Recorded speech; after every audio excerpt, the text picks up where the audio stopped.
سے دور رہنے کا حکم دیا اور ان کو اللہ نے ناجائز اور حرام قرار دیا ہے جو انسانوں کی تکریم کے آڑے آتی تھی۔ جتنی بھی حرام چیزیں ہیں، یہ شراب کیوں حرام ہے؟ شراب پینے کے بعد لوگوں کی عقل سلامت نہیں رہتی تھی اور وہ گالیاں نکالنا شروع کر دیتے۔ سود کیوں حرام ہے؟ جس سے لے گا اس کے دل میں یہ بات پیدا ہوگی کہ یار دیکھو یہ مالدار ہے، مجھ پر ظلم کر رہا ہے، وعدے پر نہیں دے سکے گا، یہ اس سے زائد رقم مانگے گا اور اس کے دل کے اندر اس کے بارے میں نفرت پیدا ہوگی۔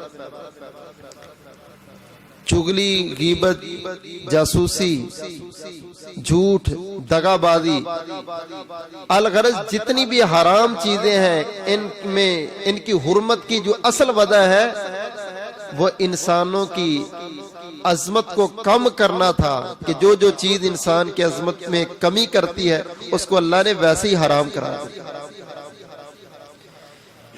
اس سے آپ سمجھ سکتے ہیں کہ اللہ تعالیٰ کتنا پسند کرتے ہیں کہ انسان آپس میں ایک دوسرے سے مل جل کے رہیں، پیار محبت سے رہیں، یہ اللہ کو کتنا پسند ہے۔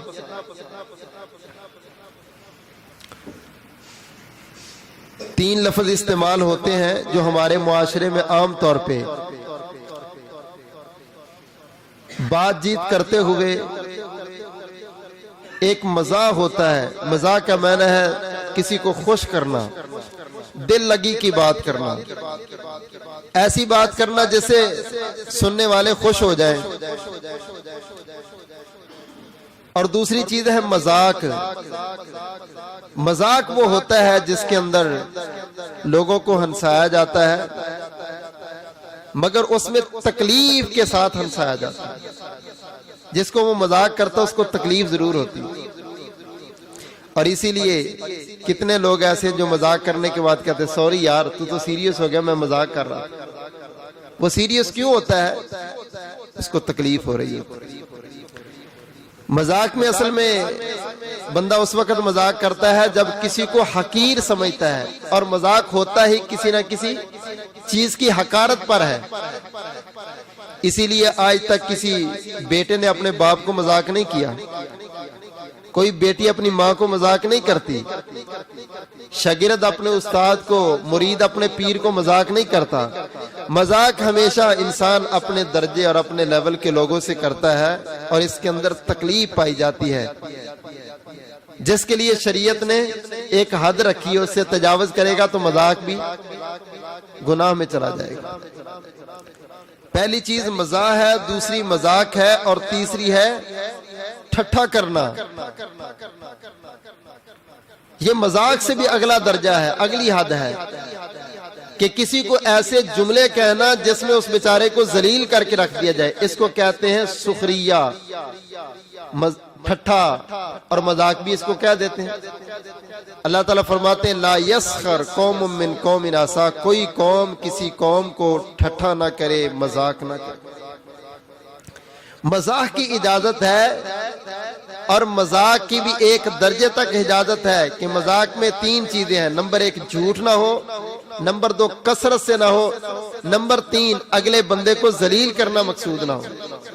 تینوں میں سے اگر کوئی چیز پائی گئی تو یہ مذاق نہیں رہے گا بلکہ جھوٹ ہو جائے گا۔ یہاں پر تو اتنا بڑا جھوٹ بول کے آگے کیا کہتے ہیں جب جھوٹ پکڑا جاتا ہے، یار میں تو مذاق کر رہا تھا۔ مذاق کے اندر جھوٹ نہیں ہوتا، جب جھوٹ آئے گا تو پھر مذاق نہیں رہے گا، وہ جھوٹ رہ جائے گا۔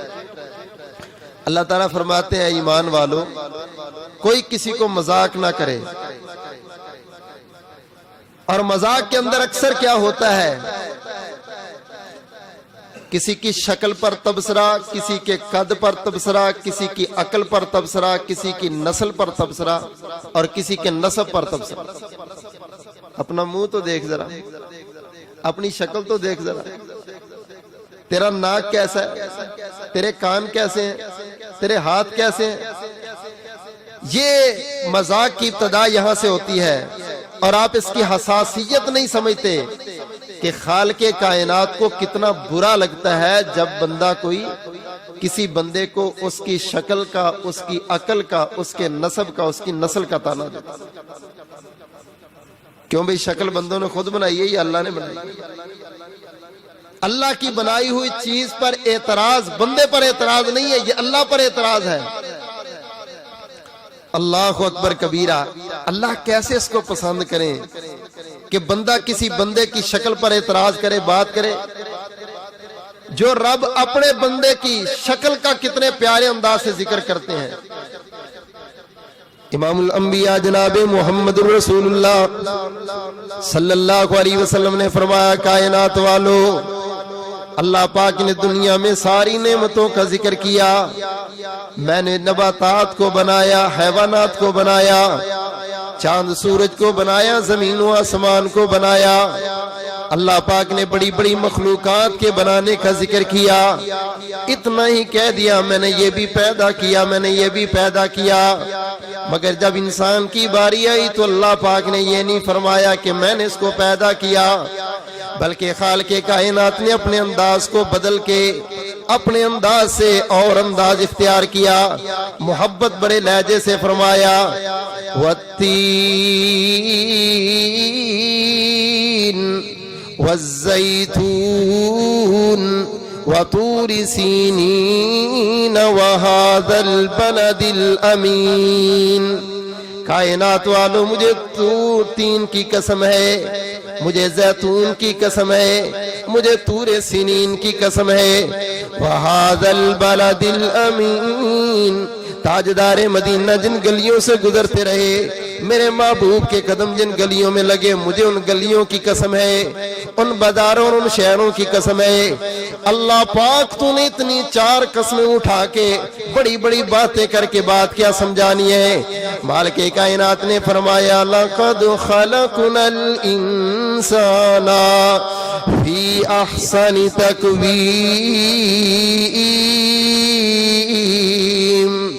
دنیا والوں، میں نے تین زیتون، طور سینین اور ھذا البلد الامین کی قسمیں اٹھا کے تمہیں بتایا ہے۔ اور لوگوں کے چہرے پر نقش نکالنے والوں، لوگوں کی شکلوں میں نقص نکالنے والوں، لوگوں کے چہرے پر اعتراض کرنے والوں، لوگوں کے قد و قامت کو چھیڑنے والوں، لوگوں کی عقل و نقل پر باتیں کرنے والوں، میں اللہ پاک نے تو چار قسمیں اٹھا کے بندے کی شکل کو بیان کیا ہے۔ اللہ اکبر کبیرہ۔ میرے نزدیک تو بندہ اتنا پیارا، کالے رنگ کا بھی پیارا، سفید رنگ کا بھی پیارا، رنگوں میں کیا رکھا ہوا ہے؟ کائنات والوں، میں نے بندوں کو اتنی عظمت دی ہے، میں اللہ قسمیں اٹھا کے کہتا ہوں، لَقَدْ خَلَقْنَا الْإِنسَانَ فِي أَحْسَنِ تَقْوِيمٍ۔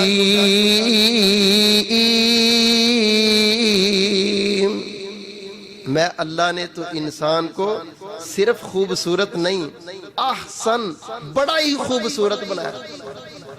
مجھے یہ بتاؤ، جو باپ کہے میرا بیٹا بڑا ہی خوبصورت ہے، اور کوئی اس کے سامنے کھڑا ہو کے یہ کہے تیرے بیٹے کی ناک ایسی ہے، تیرے بیٹے کا رنگ ایسا ہے، تیرے بیٹے کی یہ چیز ایسی ہے، تو اس باپ کو غصہ آئے گا کہ نہیں آئے گا؟